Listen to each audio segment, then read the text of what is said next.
Benvenuti ragazzi anche oggi nel mio angolo creativo. Allora, oggi voglio mostrarvi i filati che andrò ad usare, alcuni filati che andrò ad usare nel mese di novembre. E voglio anche rispondere ad alcune domande, tipo i pro e i contro nel realizzare la borsa di lana anziché di cordino. Inoltre, è possibile magari realizzare una borsa di cordino e accostare vicino a un filato di lana? Beh, oggi vi spiego nel dettaglio questi filati che andrò ad utilizzare, dove potete acquistarli. Nel box informazioni vi metto sempre il link dei fornitori che hanno offerto e quindi è possibile fare oggi questa diretta. E in più vi darò dei consigli pratici su come potete anche mischiare praticamente i filati. Passiamo al primo filato che mi è piaciuto tantissimo, ma proprio tantissimo lavorare, che è il soft mohair. Allora, cosa possiamo dire di questo mohair? Allora, è sempre un prodotto della Filati Tresfere, ha un peso di 100 grammi, può essere lavato, vedete, a 30 gradi e il consiglio che ci dà è con i ferri 5,56 o uncinetto 5,5. Allora, cosa possiamo dire a proposito di questo mohair? La confezione è da 100 grammi, vi dice anche la composizione che è 42% nylon e 58% acrilico. Allora, vedete, il mohair è una fibra tessile che si ricava dal pelo della capra d'Angora. La caratteristica, diciamo, particolare di questa lana non è solo la lucentezza, ma anche la nervosità, che lo rende appunto una fibra naturale elastica e resistente, quindi alla piega. Quindi i capi sono proprio ingualcibili.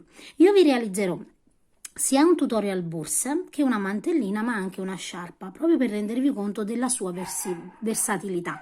Andiamo a vedere insieme le sfumature che sono possibili con questo mohair.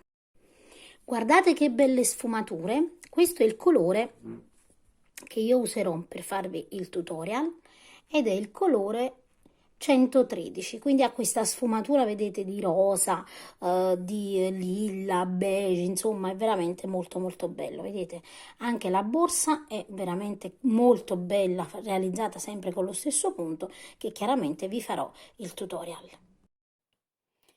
Queste che vedete sono le varie sfumature del soft mohair, quindi potete veramente dare sfogo alla vostra fantasia, scegliere il colore che più vi piace. Anche questo, vedete, nero e bianco è bellissimo, ma ci sono dei colori, vedete, molto vivaci che possono rendere veramente l'inverno sicuramente molto più allegro. Inoltre hanno una morbidezza questi filati, guardate, veramente non ve lo posso spiegare a parole di quanto è stato bello, piacevole lavorare questo filato. Un altro prodotto che lavoreremo insieme è lo Chic Lame. Io ho visto diverse lavorazioni con questo prodotto che nello specifico viene consigliato uncinetto 8-9. È un prodotto che pesa 100 grammi che ha un totale di 60 metri. Ovviamente poi ci sono le indicazioni, vedete, per il lavaggio e tutto. Un prodotto sempre della Filati Tresfere, vi ripeto che nel box informazioni vi metto il link. Allora, diciamo che lo Chic Lame è una fibra di poliestere. Allora, la differenza tra il poliestere e l'acrilico è che è più leggero e più traspirante, quindi trattiene il calore del corpo meglio della lana in generale. Anche con questo lavorerò una borsa abbinandola però questa volta al cordino, quindi vi farò vedere. È possibile lavorare? No, la domanda era: è possibile lavorare, abbinare i filati come il cordino alla lana? Beh, in alcune situazioni sì, dobbiamo valutare sempre gli spessori.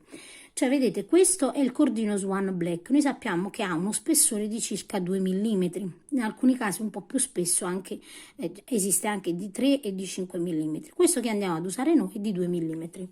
Il filato invece dello Chic Lame, vedete, ha più o meno uno spessore superiore, diciamo così, però noi teniamo conto anche del fatto che, vedete, ha la pellicetta in questa maniera. Quindi vi farò vedere come possiamo abbinarla, quindi le lavorazioni fattibili ovviamente quando andiamo ad accostare un filato di lana del cordino, perché è chiaro che non tutte le lavorazioni possono andare bene, però ci sono delle metodologie che vi farò vedere molto semplici e daranno quel tocco invernale in più alle nostre borse. Anche per lo chic lamé abbiamo diverse tonalità, come potete vedere. Tutti i filati hanno, vedete, quel lamé, quindi quel glitterato leggero che dà, vedete, un tono particolare a questa lana. Inoltre immaginatele abbinate a dei cordini quanto possano fare la differenza. Quindi anche in questo caso avrete dei capi veramente unici. L'altro filato che voglio farvi vedere è questo, il Maxi Trendy. Allora, è un filato acrilico. Vedete, io vi faccio vedere questi due con queste sfumature. Allora, quando mi è arrivato questo filato, sempre vedete della Filati 3 Sfere, mi ha colpito perché dalla foto che c'è sul sito non rendeva, devo dire, veramente la bellezza di questo filato. Quando invece l'ho avuto tra le mani mi sono resa conto che è veramente un bel filato, adattissimo anche per le borse, ve lo dico, molto adatto perché gli acrilici vanno proprio bene per le borse rispetto a delle lane troppo sofisticate, usiamo questo termine così, perché mentre con l'acrilico possiamo anche mettere il filo in doppio, ma anche se non lo mettiamo, diciamo, basta solo stringere l'uncinetto. Per le lane un po' più particolari, un po' più delicate, diciamo, là dobbiamo andare a valutare bene lo spessore della lana, perché altrimenti la borsa non tiene su. È vero che le borse vanno sempre foderate, quindi diciamo che lo spessore e quindi la tenuta delle borse la andiamo a creare dopo la realizzazione, però è chiaro che questi filati acrilici sono veramente adatti veramente per le borse, ma non solo per le borse, realizzeremo insieme anche altri capi. Allora, che cosa possiamo dire di questo acrilico? Allora, a differenza di come pensano molti, l'acrilico non è sinonimo di scarsa qualità. Non è assolutamente così, infatti le fibre acriliche sono le fibre più simili alla lana e hanno il vantaggio di essere morbide, voluminose, brillanti, antibatteriche, resistenti alla luce. Quindi anche con questo filato, come vi ho appena detto, andremo a realizzare, vedete, questi sono i due colori che vi faccio vedere, ma adesso andiamo a vedere anche altri colori, altre sfumature, perché vedete è sfumato, è un colore sfumato, quindi basterà, possiamo abbinarlo ovviamente anche, vi farò vedere nel corso del mese, quindi non saltate, cercate di non saltare nessun tutorial, perché nei tutorial vi farò vedere proprio come applicare delle tecniche, ma anche come ideare, no, dei modelli borsa dove possiamo, anche se abbiamo dei filati di rimanenza, come possiamo poi andare a mischiarli, diciamo così, usiamo questo termine, così da utilizzare sia la lana che il cordino. I cordini che andrò ad usare anche sono questi, vedete? Lo Swan Twister. Vedete, questo è nero e può essere abbinato anche a questo filato qua. Questo beige invece andrò ad abbinarlo al mohair, quindi vi farò nel corso del mese di novembre dei tutorial proprio per farvi capire se è possibile, però in quale modo. Un'altra domanda che mi fate spesso è ma le borse di lana, allora vi ho sempre detto che io non preferisco le borse di lana, ma non perché non mi piacciono, anzi avete visto che ne sto facendo tantissime, anzi forse più con la lana che con il cordino. Allora i pro e i contro della borsa di lana quali sono? Allora i pro, un primo pro è che di lana abbiamo una varietà di colori e sfumature veramente infinita, cosa che con il cordino non c'è. Le borse di lana sono leggerissime, ragazzi, guardate, anche più leggere delle borse di ecopelle. Una borsa di lana a volte può pesare anche solo 120 grammi, 150 grammi, mentre una borsa con il cordino sappiamo che ha un minimo, parlando di borsa con il fondo, di 400 grammi, 500 grammi. Quindi ecco, guardate la differenza. Inoltre, come vi ho spiegato già, possiamo abbinare le borse ad altri accessori. Ad esempio, se io faccio una borsa con il mohair, vi ho fatto vedere la mantellina, ma vado a farci anche la borsa abbinata, quindi per chi piace, diciamo, fare questi abbinamenti, insomma, con la lana è fattibile.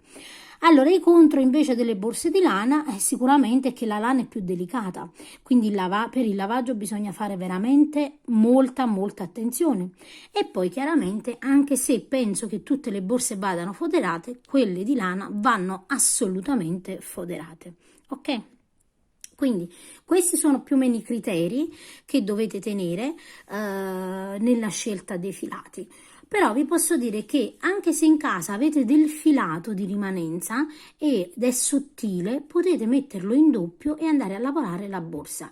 Consiglio sempre di usare il fondo per le borse di lana, specie per le principianti. Però qualora volete lavorare praticamente il fondo con i materiali, quindi anche con la lana, l'importante è che nel momento in cui andate a realizzare il fondo prendiate la misura della fodera. Quindi questo è importante. Quindi munitevi di feltro, un feltro che vada dai 2 ai 3 mm, e questo vi aiuterà a rendere le vostre borse veramente perfette. Sicuramente quando lavorate una borsa di lana con abbinato uno scialle o un cappottino, insomma qualsiasi cosa, potete essere tranquille, insomma potete stare sicure che voi avete un capo veramente unico.